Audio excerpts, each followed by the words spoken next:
Telangana Robin Hood పండగొల్ల Sayanna పండగ నాడు పుట్టాడు కాబట్టి పండగ సాయన్న అని పేరు వచ్చిందని నానుడి ఉంది. అలాగే పండగ సాయన్న జీవిత చరిత్రపై పుస్తకం రాసిన బెక్కం జనార్దన్తో ఇంటర్వ్యూ.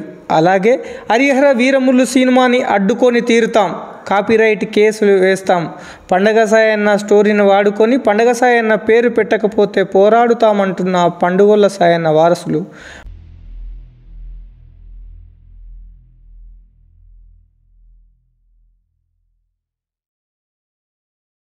పండుగొల్ల సాయన్న జీవిత చరిత్ర ఆధారంగా తెరకెక్కుతున్న సినిమాకు పండుగొల్ల సాయన్న పేరు కాకుండా హరిహర వీరములు అని పెట్టారు. గతంలో అనగదొక్కారు, ఇప్పుడు అనగదొక్కుతున్నారు. పండగ సాయన్న పుస్తక రచయితతో ముఖాముఖి. వీరములుపై వారి అభిప్రాయం ఏంటో తెలుసుకుందాం. అందరికీ నమస్కారం. నేను జైపాల్, జేసీఎల్ న్యూస్ టీవీ. అయితే ఈరోజు మహబూబ్నగర్ జిల్లా కేంద్రంలో ఉన్న బెక్కం జనార్దన్ గారిని కలవడానికి వచ్చాను. రీజన్ ఏంటి అంటే, పండుగొల్ల సాయన్న మీద, తన ఆత్మకథ మీద పుస్తకం రాసిన వ్యక్తిగా బహు ప్రాచుర్యం పొందిన వ్యక్తి. అలాగే అడ్వకేట్. బీసీ సంఘం పైన విపరీతంగా పోరాడుతుంటారు. బీసీ సంఘం సభ్యులకి ఎవరికి ఎలాంటి సహాయం అవసరం వచ్చినా తన న్యాయ సలహాలు అందించి అందరికీ సహాయం చేస్తుంటాడు. అలాంటి జనార్దన్ గారిని మనస్ఫూర్తిగా అభినందిస్తూ, అలాగే పండుగ సాయన్నలోని దోషి లేనేనికి పెట్టిన వ్యక్తిగా పండగ సాయన్న బహు ప్రసిద్ధుడు. అలాగే బందూక్ వీరుడు, బహుజన వీరుడు అంటాడు, బడుగు బలహీన వర్గాల వీరుడు. అలాంటి వ్యక్తి యొక్క ఆత్మకథ గురించి సార్కు ఎలాంటి రీసెర్చ్ దొరికాయి, ఎలా కష్టపడ్డాడు, ఏంటి అనే వివరాలు ఇప్పుడు మనం తెలుసుకుందాం. నమస్తే సార్. నమస్తే అండి. Welcome to JCL. పండగ సాయన్న విషయంలో ఇప్పుడు బీసీలు అందరూ కూడా పండగ సాయన్న సైడ్ ఆలోచన చేస్తున్నారు సార్. దానికి మొదటి రీజన్ వచ్చేసేసి బహుజన వీరుడు, అలాగే బందూక్ వీరుడు, ఉన్నోళ్ళని దోషి లేనోళ్ళకి పుట్టిన మహనీయుడు. అయితే అతని చరిత్ర కూడా ప్రాచుర్యంలోకి అంత పెద్ద మొత్తంలో రాలేదు. దానికి గల కారణాలు ఎలా ఉన్నాయి? అలాగే మొదటగా మీ గురించి మీరు మా ప్రేక్షకులకు పరిచయం చేసుకుంటారా? నమస్కారం అండి అందరికీ. నా పేరు బెక్కం జనార్దనం. ఇక్కడ నేను ఒక 33 సంవత్సరాల నుంచి అడ్వకేట్గా ప్రాక్టీస్ చేస్తున్నా. ఈ మధ్యనే మన జిల్లా కోర్టు పబ్లిక్ ప్రాసిక్యూటర్గా 3 years కంప్లీట్ అయ్యి రిటైర్డ్ అయినాను. ఇప్పుడు అడ్వకేట్గా ప్రాక్టీస్ చేస్తున్నా. అయితే వృత్తి అడ్వకేట్ అయితే ప్రవృత్తి ఏంటంటే రచనలు చేయటం. గతంలో తెలంగాణ ఉద్యమంలో ఉన్నప్పుడు రచనలు చేసినాను, అనేక ఆర్టికల్స్ రాసినాను, పాటలు, కవితలు రాసినాను. తెలంగాణ ఉద్యమం ముగిశాక నాకేంటంటే ఈ మహబూబ్నగర్ జిల్లాలో పుట్టిన వీరుల యొక్క జీవిత చరిత్రలు వెలుగులోకి తీసుకురావాలి. వాళ్ళ చరిత్రలన్నీ కూడా మరుగున పడిపోతున్నాయి. మరుగున పడుతున్న వారి చరిత్రను, జీవిత చరిత్రను బయటి ప్రపంచానికి తీసుకొచ్చి, వెలుగులోకి తీసుకొచ్చి ప్రజలకు పరిచయం చేయాలని చెప్పి ఒక కోరికతోన మొదట నేను పండగ సాయన్న గురించి తెలుసుకున్నా. పండగ సాయన్న గురించి దాదాపుగా ఒక 2-3 సంవత్సరాలు పరిశోధన చేసి, ఆయన ఎక్కడెక్కడ జీవించిండు, ఎక్కడెక్కడ తిరిగిండు, ఎక్కడెక్కడ కలిసిండు, ఆయన పద్ధతి ఏంది, ఆయన పోరాట విధానం ఏంది మొత్తం కూడా తెలుసుకొని ఒక పుస్తక రూపంలో రాసినాను. ఒకటి నవల రూపం, తర్వాత ఆయన జీవిత చరిత్ర, సంక్షిప్త జీవిత చరిత్ర వచ్చేసి పండగ సాయన్న జీవిత చరిత్ర కూడా నేను రాసినాను. అట్లా మొదట నవల రాసినాను. రాసి తెలంగాణ సచివాలయం హైదరాబాద్లో ఈటల రాజేందరు, తర్వాత జూలూరి గౌరీశంకరు, శ్రీనివాస్ గౌడ్ అందరం కలిసి ఆ పుస్తకాన్ని సచివాలయంలో విడుదల చేసినాం. విడుదల చేసిన అనంతరం తర్వాత ఆయన జీవిత చరిత్ర కూడా మిత్రుల కోరిక మేరకు సంక్షిప్తంగా ఉండాలని చెప్పేసి మన జీవిత చరిత్ర కూడా రాసినాను. అట్లా పండగ సాయన్న నవల గురించి మొత్తం కూడా తిరిగి ఆయన జీవిత చరిత్రను సేకరించి రాయడం జరిగింది. ప్రస్తుతము ఉమ్మడి తెలంగాణ రాష్ట్రంలో పండగ సాయన్న జన్మదినాన్ని జూలై 17 తారీఖు నాడు జరపాలా, ఆగస్టు 8 తారీఖు నాడు జరపాలా? తన పుట్టినరోజు గురించి, జన్మదినం గురించి తన కుటుంబ సభ్యులతో మీరు ఏమైనా మాట్లాడారా? ఆ వివరాలు ఏమైనా ఉంటే మాకు వెల్లడిస్తారు. వాళ్ళ కుటుంబ సభ్యులను, తర్వాత మిగతా వాళ్ళను కూడా కలిసినాను. ఇప్పుడు కూడా జానపద గేయాల్లో ప్రజలు పాడుకునే పాటల్లో కూడా ఏంటంటే పండగ సాయన్న దసరా పండుగ రోజు, తర్వాత అదే రోజు పీర్ల పండుగ వచ్చింది. దసరా పండుగ, పీర్ల పండుగ దాదాపు ఒక 34 సంవత్సరాలకు ఒకసారి వస్తాయి. వచ్చినప్పుడు జన్మించిండు కాబట్టి ఆయన పేరు పండగ సాయన్న అని. 2 పండుగల నాడు జన్మించిండు కాబట్టి ఆయన పేరు పండగ సాయన్న అని వచ్చింది. కాబట్టి జనరల్గా ఏంటంటే పండగ సాయన్న అంటే ఇంకా మన దసరా నాడు మనందరం కూడా బయటికి రాలేము, పండగ వదిలిపెట్టి బయటికి రాలేము. కాబట్టి ఏ రోజైతే పీర్ల పండుగ అని వస్తుందో మొహరం, ఆ రోజు జరుపుకోవాలని చెప్పి ఒక తాత్కాలికంగా నిర్ణయించడం జరిగింది. ఎందుకంటే మొహరం నాడు అక్కడ పోయే బదులు ఇక్కడ వచ్చేసి మనం ఈ జన్మదిన కార్యక్రమాన్ని జరుపుకోవచ్చు. ఇక రెండవది ఏంటంటే ఈ ఈ ఈ పీర్ల పండుగ నాడు హాలిడే ఉంటుంది. హాలిడే ఉంటుంది కాబట్టి జనరల్గా అందరికి కూడా మన అధికారులకు కానీ ఉద్యోగులకు కానీ అందరికి కూడా హాలిడే ఉంటుంది. కాబట్టి హాలిడేను మనం పండగ సాయన్న బర్త్డే జరుపుకోవడానికి కూడా ఉపయోగించుకోవచ్చు. కాబట్టి జూలై 17 అని కాకుండా మిగతా అని కాకుండా ఇట్లా జరిపితే మనకు హాలిడే ఉంటుంది. హాలిడే నాడు ఆయనకు నివాళులు అర్పించినట్లు ఉంటుంది అని చెప్పేసి జన్మదినం జరుపుకొని ఆయనను గుర్తు చేసుకున్నట్లుంటుంది. మనం మీటింగ్లు పెట్టుకోవచ్చు, అన్ని రకాల కార్యక్రమాలు చేసుకోవచ్చు అని చెప్పేసి తాత్కాలికంగా ఒకటి అనుకుంటున్నాం. ఏదేమైనా మిగతా అందరు పెద్దలతో కూర్చొని ఒక తేదీని ఖరారు చేయాలని చెప్పి అయితే అనుకుంటున్నాం. అందరం పెద్దలతో కూర్చొని ఈ త్వరలో ఒక డేటు ఖాయమవుతుంది. దాని ప్రకారం అందరం కూడా జరుపుకుందాం. పండగ సాయన్న జీవిత చరిత్ర పుస్తకం రాసేటప్పుడు మీరు ఎక్కడెక్కడ తిరిగారు, మీకు ఏమేమి ఆనవాళ్ళు దొరికాయి, తర్వాత పండగ సాయన్న వారసులతో ఏమైనా మాట్లాడారా, వాళ్ళ దగ్గర ఏమైనా వారసత్వంగా పండగ సాయన్న వస్తువులు కానీ పనిముట్లు కానీ దొరికాయా? వాస్తవంగా పండగ సాయన్న పుట్టింది ఎక్కడంటే మన నవాపేట మండలం మెరుగోనిపల్లి దగ్గర ఆయన పుట్టిండు, పెరిగిండు. ఆ తర్వాత రాంపురం, తర్వాత తదితర ప్రాంతాలు కూడా తిరిగిండు. ఆ తర్వాత పండగ సాయన్నను ఏదైతే భూస్వాములు దొరలు ఏదైతే మొత్తం వాళ్ళ కుటుంబం మీద దాడి చేసి దౌర్జన్యం చేసి ఆయన పంటను ధ్వంసం చేసి పంటను స్వాధీనం చేసుకొని ఇల్లును కాలబెట్టి ఇది చేసినప్పుడు ఆయన పూర్తి స్థాయిలో కుటుంబాన్ని కూడా చంపేయాలని ప్రయత్నం చేస్తారు. అప్పుడు పండగ సాయన్న కుటుంబంతో తప్పించుకొని పోయి ఒక ప్రజా సైన్యాన్ని తయారు చేస్తాడు. ఎందుకంటే నా ఒక్క కుటుంబానికి జరిగిన అన్యాయం నేను ఒక్కరిని పోరాటం సరిపోదు, మరే కుటుంబానికి జరగకూడదంటే అన్ని కుటుంబాలు ఏకం కావాలి, పేదలంతా ఏకం కావాలి, పేదలంతా కూడా ఈ భూస్వాముల మీద జమీందారుల మీద పోరాటం చేయాలి. నా కుటుంబానికి జరిగిన అన్యాయం ఏ కుటుంబానికి అన్యాయం జరగకూడదంటే అందరం ఒకటైనప్పుడే ఇది సాధ్యమవుతుందని చెప్పేసి ఈ గిరి యాదవ్ అని, చిన్నయ్య గిరి యాదవ్, పెద్దయ్య యాదవ్, టోపయ్య, వెంకన్ గౌడు ఇట్లా అన్ని సబ్బండ వర్ణాలను ఏకం చేసి ఒక తాటి మీద తీసుకొచ్చి ప్రజా సైన్యాన్ని తయారు చేశాడు. ప్రజా సైన్యాన్ని తయారు చేసి ఆయన ఈ భూస్వాములు అప్పుడున్న ఈ నిజాం పాలనలో ఉన్న పటేల్ పట్వారీలు వాళ్ళ వెట్టి చాకిరి వాళ్ళ దోపిడీకి వ్యతిరేకంగా ఆయన పెద్ద ఎత్తున పోరాటం చేసి ఎక్కడిదక్కడ వాళ్ళ దోపిడీని అడ్డుకున్నాడు. ప్రజలకు ఒక స్వేచ్ఛ, అప్పుడే స్వాతంత్రం ఆయనలో వచ్చింది. ఎప్పుడైతే పండగ సాయన్న సైన్యం తయారైందో తెలంగాణలో, అందులో పాలమూరు జిల్లాలో అప్పుడే ప్రజలు కాస్త ఊపిరి పీల్చుకున్నారు, వాళ్ళ కష్టాన్ని వాళ్ళు తిన్నారు, వాళ్ళ స్వేచ్ఛ వాయువుల్ని పీల్చుకున్నారు, వాళ్ళు స్వాతంత్ర ఫలాలను అనుభవించగలిగారు. ఈడు మా పోటీ ప్రభుత్వాన్ని నడుపుతున్నారని చెప్పేసి నిజాం గవర్నమెంట్కు వీళ్ళంతా భూస్వాములు, ఇక్కడ ఉన్న జగీర్దారులు వీళ్ళంతా పోయి అప్పుడు నిజాం మీర్ మహమూద్ అలీ ఖాన్కు ఫిర్యాదు చేసి అక్కడి నుంచి సైన్యాన్ని తీసుకొచ్చి తర్వాత కోటిలో ఉన్న బ్రిటిష్ సైన్యాన్ని కూడా తీసుకొచ్చేసి పండగ సాయన్నను అరెస్ట్ చేస్తారు. అరెస్ట్ చేసి తీసుకుపోయి జైల్లో పెడితే పండగ సాయన్న తర్వాత ఆయన అనుచరులంతా కలిసి ఇదే మహమ్నాడ్ జైలును బద్దలు కొట్టి బయటకు వచ్చి నల్లమల్ల ఫారెస్ట్లో మియాసాబ్ను వాళ్ళందరూ కూడా కలుసుకొని నల్లమల్ల ఫారెస్ట్లో మొత్తం కూడా సైనిక శిక్షణ, గుర్రాలు మిగతా అన్నిటితో సైనిక శిక్షణ పకడ్బందీగా చేసుకొచ్చి అప్పుడు ఇక్కడ ఒక రకమైన మన ఫతేపూర్ మషమ దగ్గర కోటను నిర్మించి ప్రజా కోటను నిర్మించి ప్రజలకు ఒక రాజ్యాన్ని, ప్రజారాజ్యాన్ని ఆయన ఆ రోజే ఇచ్చిండు. ఇస్తే అప్పుడు మళ్ళీ పెద్ద ఎత్తున సైన్యం తర్వాత వీళ్ళందరూ కూడా ఇదే కుట్రపూరితంగా ఆయనను అరెస్ట్ చేసి తీసుకుపోయి మళ్ళీ జైల్లో పెడతారు. జైల్లో పెడితే ప్రజలందరూ కూడా రోడ్ల మీదకి వచ్చి పండగ సాయన్న ప్రజావీరుడు, ఆయన బతుకున్నంతకాలం మాకు ఆకలైతే అన్నమైండు, మా ఆడపిల్లలకు ఒక అన్నయ్య పెళ్లిళ్ళు చేసిండు, సామూహిక వివాహం చేసి ఫతేపూర్ దగ్గర వరుసగా సహపంక్తి భోజనాలు చేసి ఆ కాలంలో అన్నం లేని ఆ కాలంలో అందరు కూడా యాటలు కోసి సహపంక్తి భోజనాలు పెట్టి అందరు కూడా ప్రజలందరూ కూడా ఒక అన్నార్థులాగా ఆకలి తీర్చిన అన్నార్థుడయ్యాడు. అదేవిధంగా ఆడపిల్లలకు పెళ్లి చేసి వాళ్ళకు ఒక సోదరుడయ్యాడు.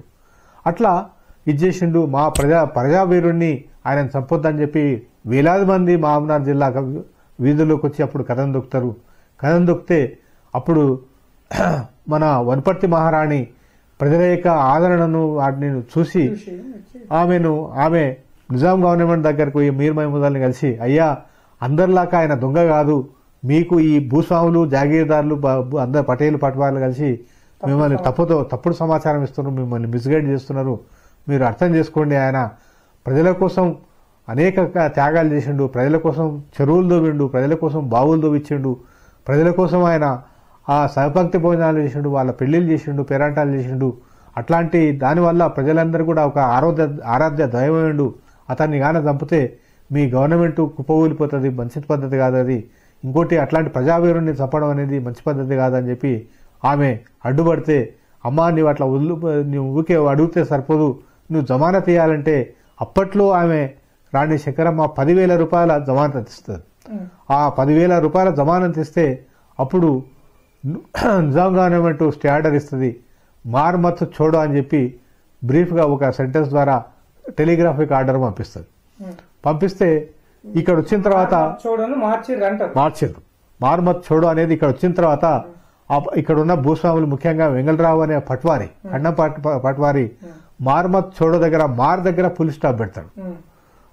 పులి స్టాప్ పెట్టిన తర్వాత ఏమవుతుందంటే మార్ మత్ చోడో, చంపండి కానీ వదలకండి. ఆయనకు స్టే ఆర్డర్ ఇవ్వలేదు, చంపండి అనే ఆర్డర్ వచ్చింది. కాబట్టి నిజాం సర్కార్ యొక్క హుకుంను మనం తాలీం చేయాలి, అమలు చేయాలని చెప్పేసి ఆయనను అడావుడిగా ఇక్కడే మహబూబ్నగర్ జిల్లా కేంద్రంలో వీరాణపేటలో ఆయనను గొంతు కోస్తారు, గొంతు కోసి హత్య చేస్తారు. అయితే అప్పటికి కూడా గొంతు తెగపోతే పండసాయన్న ఆయన మరణం రాసని చెప్పేసి ఆయన ఇది చేస్తాడు. అప్పుడు ఈ మీర్ మహమూద్ అలీ దగ్గర ఉండే మోత్మీన్ సాబ్ ఎవరైతే ఉన్నాడో ఆయన, మోత్మీన్ సాబ్ అంటే జిల్లా ఎస్పీ, మోత్మీన్ సాబ్ చివరిగా ఒక అవకాశం ఇస్తాడు. అరే తప్పైందని ముఖ్యపని వేసుకో, తప్పైందని నువ్వు ఇది చేస్తే మాఫీ మాంగో అని చెప్పి అప్పుడైతే అట్లయితే వదిలిపెడతామని చెప్పి అంటే, నేను తప్పు చేయలేదు, ప్రజల పక్షాన పోరాడి ప్రజల తరఫున నిలబడడం, ప్రజలకు అండగా నిలబడడం అనేది తప్పు కాదు, నేను ఆ తప్పులు చేయలేదు. చెరువులు తవ్వడం తప్పు కాదు, బావులు తవ్వడం తప్పు కాదు, ఆడపిల్లల పెళ్లిళ్ళు చేయడం తప్పు కాదు, అన్నార్థులకు అన్నం పెట్టడం తప్పు కాదు, నేనే తప్పు చేయలేదు, తల తెగి పర్లేదు కానీ నేను తల దించనని చెప్పి పండసాయన ఆ రోజు తల ఎత్తుకొని నిలబడ్డాడు. ఆ ఎత్తిన తలను అప్పుడు ఈ తలారితో తల నరికించి అప్పటికీ పాలకులు భయపడ్డారు. ఎందుకంటే తల మొండెం మళ్ళీ అతుక్కుంటది ఆయనకి, ఎందుకంటే మహిమలు ఉన్నాయి, తాయితలు ఉన్నాయి, అతుకుంటే మమ్మల్ని ఎవడు బతకనేడు వీడు అని చెప్పేసి తలను తీసుకుపోయి అక్కడ తిరుమలదేవి గుట్టలో వేస్తే మొండాను వీరన్నపేటలో సమాధి చేస్తారు. ఇప్పుడు కూడా వీరన్నపేటలో ఆయన పక్కనే టెంపుల్, ఒక దేవాలయం కట్టి ఈయనను కూడా ఒక దేవునిలాగా ప్రజలు ఇప్పటికి కూడా కొలుసుకుంటారు. ఆయన ఆరాధ్య దైవం అని చెప్పి ఇప్పటికి కూడా ప్రజల్లో ఆ రకమైన నమ్మకం ఉంది. ఇప్పటి కూడా ఆ ప్రజల గుండెల్లో ఆ ప్రజల నుంచి దూరం చేసిండ్రు కానీ ప్రజల హృదయాల నుంచి ఆయన ప్రేమను, ఆయన మీద ఉన్న గౌరవాన్ని ఇప్పటికి కూడా పాలకులు తుడిచేయలేకపోయారు. అయితే ప్రజెంట్ ఇప్పుడు మార్కెట్లో పవన్ కళ్యాణ్ హీరోగా హరిహర వీరములు అనే సినిమా పండగ సాయన చరిత్రను ఆధారం చేసుకొని వస్తుంది అంటున్నారు. దీనిపైన మీకేమైనా సమాచారం ఉందా? ఒకవేళ పండగ సాయన చరిత్రని తీసుకొని వచ్చి పండగ సాయన పేరు పెట్టకుండా ఒకవేళ సినిమాని రిలీజ్ చేస్తే చట్టపరంగా ఏమైనా కొట్లాడే అవకాశం ఉందా? వాస్తవంగా ఏమైంది చెప్పాలి గారంటే, మొట్టమొదట 5 సంవత్సరాల కిందట కృష్ణ డైరెక్టర్గా మహబూబ్నగర్ పాలమూరు వీరుడు పండసాయన్న జీవిత చరిత్ర ఆధారంగా సినిమా తీస్తున్నామని ప్రకటించారు. సినిమా యూనిట్ ప్రకటించారు కాబట్టి ఇందులో మొత్తం కూడా పండసాయన సంబంధించిన ఇదే ఉంటుందేమో, దాన్ని కూడా మనం ఏమైనా కలిస్తే సహకరిద్దాం, మన బుక్స్ ఇద్దాం అని చెప్పేసి అనుకొని మనం చేసినాం. కానీ వాళ్ళు ఎప్పుడు కూడా మనల్ని సంప్రదించలేదు. సంప్రదించకుండా ఏకపక్షంగా తీసుకుంటూ పోయిన తర్వాత తీరా ట్రయల్ రన్ చూస్తే అందులో ఏంటంటే మన బుక్లో మనం పరిశోధన చేసి ఏదైతుందో చరిత్రలో ఉన్న అంశాలను అందులో కాపీ కొట్టి వాళ్ళు అందులో పెట్టారని చెప్పేసి మనకు సమాచారం వచ్చింది. దాని కొరకు మనం చట్టపరంగా ఇక్కడ మన పాలమూరు యూనివర్సిటీలో కూడా విద్యార్థులు పెద్ద ఎత్తున ర్యాలీ చేసి ధర్నా చేసిండ్రు, కథం దొక్కిండ్రు. ఇట్లా ర్యాలీ హైదరాబాద్ లో కూడా శివ ముద్రాజ్ అని చెప్పి ఆయన నాయకత్వంలో అక్కడ పోరాటాలు చేస్తున్నారు. తర్వాత ప్రజలందరూ కూడా రోడ్ల మీదకి వచ్చి నిరసన తెలియజేస్తున్నారు. రెండో వైపు చట్టపరంగా హైదరాబాద్ లో అడ్వకేట్ కూడా దీనికి సంబంధించిన లీగల్ టీం ఉంది. అడ్వకేట్ గారు వారికి లీగల్ నోటీస్ పంపించారు. ఆ లీగల్ నోటీస్ నుంచి ఇప్పటివరకైతే ఎట్లాంటి జవాబు రాలేదు. ఒకవేళ జవాబు రాకుండా అట్లే ముందుకు పోతే అందులో కాపీరైట్ యాక్ట్ కింద ఏమన్నా ఉల్లంఘించి, ఇది కాపీరైట్ యాక్ట్ కింద ఢిల్లీలో మేము రిజిస్ట్రేషన్ చేసినాం. ఈ కాపీరైట్ ఉల్లంఘన చేసి వీళ్ళు ఏమన్నా అట్లే ముందుకు పోతే మాత్రం తప్పకుండా వాళ్ళను పైన చట్టపరంగా చర్య తీసుకుంటామని చెప్పి ఈ సందర్భంగా తెలియజేస్తున్నాం. అయితే పండగ సాయన్న మామూలు వీరుడే కాదు, స్వతంత్ర సమరయోధుడు. వాస్తవానికి భారతదేశం మొత్తం బ్రిటిషర్లతో కొట్లాడడానికి ప్రయత్నం చేస్తుంటే ఇక్కడ భూస్వాములు రజాకర్లతో కొట్లాడిన పండగ సాయన్నను ఒక యోధునిలాగా ఇప్పటిదాకా ఉన్న, అంటే ఉమ్మడి ఆంధ్రప్రదేశ్లో కావచ్చు, తెలంగాణ వచ్చిన తర్వాత కావచ్చు, పండగ సాయన్నకు అంత విలువ దొరకలేదు అని అంటే కారణం పండగ సాయన్న ఒక బీసీ కులానికి చెందిన వ్యక్తి కావడం వల్లనే ఇది జరిగిందా? ఇంకొకటి, తను పోరాడి తన ప్రాణ అర్పణ చేసుకున్నది ప్రతి పేదవాడికి ఉన్న కులం చూడలేదు. తన అన్నం ఉందా లేదా, బతుకుతున్నాడా లేదా, అతని జీవన ఉపాధి చూపించాలని మాత్రమే చేశాడు తప్ప అలాంటి వీరుణ్ణి ఎందుకు ఈ ప్రజాస్వామ్యాలు ఇప్పటికీ తొక్కిపడుతున్నాయి? వాస్తవానికి దానికి రెండు కారణాలు ఉన్నాయి జయపాల్ గారు. మొట్టమొదటి ఏంటంటే ఆయన పాలమూరు జిల్లాలో, అందులో తెలంగాణ జిల్లాలో పాలమూరు జిల్లాలో పుట్టడం అంటే ప్రాంతీయ వివక్ష కూడా ఉంది. ఎందుకంటే ఈ ఉమ్మడి ఆంధ్రప్రదేశ్లో కేవలం ఆంధ్రాలో పుట్టిన అల్లూరి సీతారామరాజు లాంటి వాళ్ళే చాలా వీరులు ఉన్నారు. ఇక్కడ ఎవరు వీరులు లేరనే పద్ధతిలో ఇక్కడ ఉన్న వాళ్ళందరూ కూడా తొక్కిపట్టారు. అదే మన కంచాయిలమని గాని, తర్వాత సర్వాయి పాపన్నని గాని, ఇంకా చాలా మందిని గాని మనోళ్ళకి అంత ప్రాచుర్యం రాలేదు. ఎందుకోసం అంటే రంగనాథ రామాయణ రచించిన రంగాచార్యులకు కూడా అంత చరిత్రలో ప్రాముఖ్యం దొరకలేదు. అట్లా రెండో కారణం ఏంటంటే ఆయన బీసీ కావటం, ఒక బహుజన వీరుడు కావడం వల్ల కూడా ఆయన చరిత్రను పెద్దగా వెలుగులోకి తీసుకురాలి. ఎందుకంటే ఆ రోజు నుంచి ఈ రోజుకు పాలక వర్గాలతో కూడా అగ్రవర్ణాలకు సంబంధించిన అతని చరిత్రను వాళ్ళ చరిత్రగా చిత్రీకరించారు. ప్రజావీరులుగా ప్రజల కోసం పోరాడిన వాళ్ళందరూ కూడా దొంగలుగా, లేకపోతే దొంగల ముఠా నాయకులుగా ఇట్లా చిత్రీకరించింది తప్ప వాళ్ళని ఒక వీరులుగా చిత్రీకరించలేదు, విస్మరణకు గురైనారు. ఈ ఉద్యమాలకు పురిటిగడ్డ అయిన తెలంగాణలో, పాలమూరులో తెలంగాణ రాష్ట్రం వచ్చిన తర్వాత పండగ సాయన్న పాట పాడిన కిన్నెర మొగలయ్యకు దక్కిన విలువ కూడా పండగ సాయన్నకు దక్కపోవడాన్ని మనం ఎలా చూడాలి? ఇక్కడ కూడా ఏంటంటే ఇక్కడ కూడా ఒక రకమైన వివక్షనే. ఎందుకంటే పండగ సాయన్న ప్రజల పక్షాన పోరాడేది. కిన్నెర మొగలయ్య ఓన్లీ కిన్నెర వాయించుకుంటూ తిరిగిన తప్ప ఆయన ప్రజల పక్షాన పోరాడింది ఏం లేదు. పోరాట చరిత్ర కాదు. ఈ పండగ సాయన్నది ఏంది? ఒక పోరాట చరిత్ర. ప్రజా సైన్యాన్ని ఏర్పాటు చేసి ఏడ అన్యాయం జరిగితే ఆడ బందూకై ప్రశ్నించడమే కాకుండా ఈయన భార్య నరసమ్మ ఇద్దరు కలిసి ప్రజలకు విద్య నేర్పారు.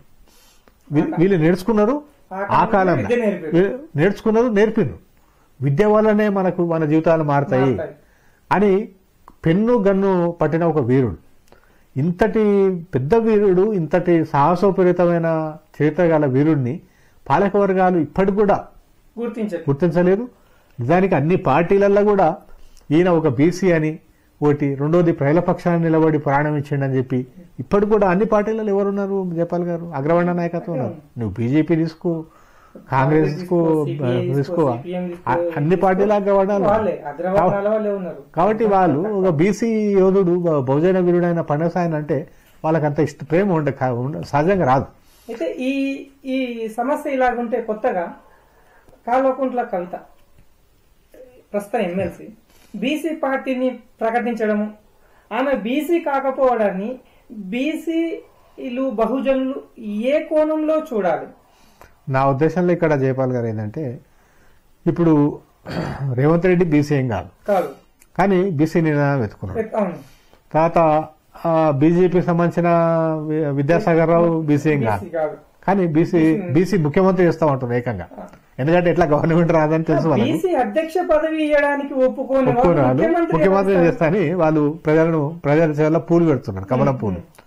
అట్లే మీరు మీ ఏ పార్టీ అయినా తీసుకోండి, కాంగ్రెస్ పార్టీ తీసుకోండి, ఏ పార్టీ అయినా తీసుకోండి, ప్రతి పార్టీలో కూడా ఏంటంటే బీసీల ఓట్ల మీద ప్రేమ తప్ప బీసీల మీద ప్రేమ కాదు. ప్లస్ రెండవది ఏంటంటే ఇప్పుడు నరేంద్ర గారు ప్రధానమంత్రి అవుతున్నారు, ఆయన ఒక బీసీ ప్రధానమంత్రి ఉండి బీసీ రిజర్వేషన్ పక్కకు పెట్టిండు, కానీ ఈడబ్ల్యూఎస్ రిజర్వేషన్ ముందుకు తీసుకొచ్చాడు. 10% రిజర్వేషన్ ఓసీలకు ఇచ్చాను. అయితే మీరు నేను కలిసి మహబూబ్ నగర్ లో రోడ్ల పైన ఈడబ్ల్యూఎస్ ద్వారా బీసీలు నష్టపోతున్న విధానాన్ని ఎలక్షన్ ముందుకు తీసుకెళ్దాం. ఇప్పుడు ఆ సబ్జెక్ట్ తీసేసి ఇప్పుడు బీజేపీ కొత్త పల్లవి ఎందుకంటే బీసీలో 42% లో ముస్లింలను తీసేస్తేనే సపోర్ట్ చేస్తామని కొర్రి పెట్టింది. అంటే వడ్డించేటోడు ఏ బంతిలో ఉన్నా మన మూల బొక్క మనకు పడుతుంది అన్న చందంగా బీజేపీ అంటే ఈ 42% రాకుండా అడ్డుపుల్ల వేసిందనాలా, దాంట్లో సక్సెస్ అయిందనాలా? తప్పకుండా. ఎందుకంటే వాళ్లకు ఓసీల మీద ఉన్నంత ప్రేమ బీసీల మీద లేదు. మీరు అప్పుడు 1991-92లో మండల్ కమిషన్ అడ్డుకున్నది కూడా వాళ్ళే. మండల్కు వ్యతిరేకంగా మందిర్ ఇష్యూ తీసుకొచ్చేసి దాన్ని పక్కదో పట్టించాం. ప్లస్ వీళ్ళ విద్యార్థి సంఘం ఏదైతుందో ఏబీవీపీ పూర్తి స్థాయిలో ర్యాలీలు ధర్నాలు చేసి బీసీలకు రిజర్వేషన్ లేదని చెప్పేసి అసలు రిజర్వేషన్ వ్యవస్థనే రద్దు చేయాలని చెప్పి చేశాం. సరే నువ్వు రిజర్వేషన్ వ్యవస్థను రద్దు చేద్దాం, కానీ కులాన్ని రద్దు చేయి, మరి కుల వ్యవస్థను రద్దు చేయి. బీసీ ఇప్పుడు ఇదే పండుగ సాయన బీసీలలో పుట్టిండే కాబట్టి ఈయన చరిత్రను పక్క పట్టేసిండ్రు, మంటలో పూడ్చిపెట్టిండ్రు. అదే మిగతా వాళ్ళ చరిత్రను వెలుగులోకి తీసుకొచ్చి పెద్ద ఎత్తున ఈరోజు విగ్రహాలు పెట్టి పూజిస్తున్నారు. విగ్రహాలు పెట్టారు. వెంకటరామరెడ్డి గారు ఈ జిల్లాకు గానీ తర్వాత మిగతా వాళ్ళకి కూడా బీసీ సమాజానికి ఆయన చేసింది ఏముంది. మరి చెన్నారెడ్డి గారు కూడా ముఖ్యమంత్రి పదవి కోసము ఎంతమందిని ఏం చేసిరు అనేది చరిత్ర పుటాల్లో లిఖించబడ్డ విషయమే కదా. అసలు ఆయన మర్రి చెన్నారెడ్డి గారు ఆ ముఖ్యమంత్రి పదవి కకృతి పడకుండా ఉండుంటే రెండో మలిదశ ఉద్యమం వచ్చేది కాదు, ఈ రజాకర్ల పాలన కూడా మనకు విముక్తి అయిపోయేది కదా. అందుకనే ఇప్పుడు ఒకటి ఏంటంటే ప్రజలందరూ కూడా చైతన్యం కావాలి, బీసీలందరూ కూడా చైతన్యం కావాలి. ఓట్లు మావే సీట్లు మావే అనే పద్ధతిలో కులాలకు అతీతంగా కుల సంఘాల నాయకులు ముఖ్యంగా అర్థం చేసుకోవాల్సిందంటే ఎంతసేపు మా కుల నాయకుడే కావాలి అని కాకుండా బీసీల పక్షాన పేదల పక్షాన నిలబడ్డ ఎవరైనా సరే మా నాయకుడే అని ఆమోదించాలి. 150 సంవత్సరాల కింద చూడండి, ఈయన ఒక కులానికి ప్రాధాన్యత వహించలేదు, అందరికీ వహించాడు. ఆ సైన్యంలో అన్ని కులాలు ఉన్నారు, అన్ని మతాలు ఉన్నారు, ప్రతి ఒక్కరిని కూడా ముందరికి పెట్టి చేశాడు. అట్లా వీర శివాజీ కూడా అందరినీ కూడా కలుపుకొని పోయాడు. ఇప్పుడు కొంతమంది వాళ్ళ స్వార్థం కోసం ఒక మతాన్ని అంటగట్టి చేస్తున్నారు, కానీ నిజానికి అప్పుడు ఉన్న బ్రాహ్మణులు ఆయనకు పట్టాభిషేకం చేయడానికి నిరాకరించారు. ఈయన క్షూద్రుడు, ఈ క్షూద్రుడికి మేము కిరీటం పెట్టామన్నారు. ఇప్పటి కూడా ఆయన నెత్తిన కిరీటం లేదు, కేవలం బట్టను కట్టుకోండి అంతే, వస్త్రాన్ని కట్టుకోండి. ఎంత వివక్ష అండి. ఇప్పటి కూడా ఆ వివక్ష అనేది కనిపిస్తుంది. కాబట్టి దీన్ని అందరూ అర్థం చేసుకునేది ఏంటంటే ఎస్టీ ఎస్సీ బీసీలు అందరూ కూడా పేదరికానికి ఆకలికి కులం ఉండదు, మతం ఉండదు. కాబట్టి అందరం కూడా ప్రజలందరూ కూడా ముగింపుగా పండగ సాయన్న పుస్తకం విషయంలో అలాగే ఈ హరిహర వీరములు విషయంలో మన సోదరులకు మీరు ఏమని చెప్పాలనుకుంటున్నారు? అట్లాగే పండగ సాయన్న జయంతి విషయం పైన కూడా మీరు అందరితో మాట్లాడి ఒక తారీఖు నిర్ణయం చేస్తామన్నారు, అది కూడా తొందరగా చేయాలని కోరుకుంటున్నాం.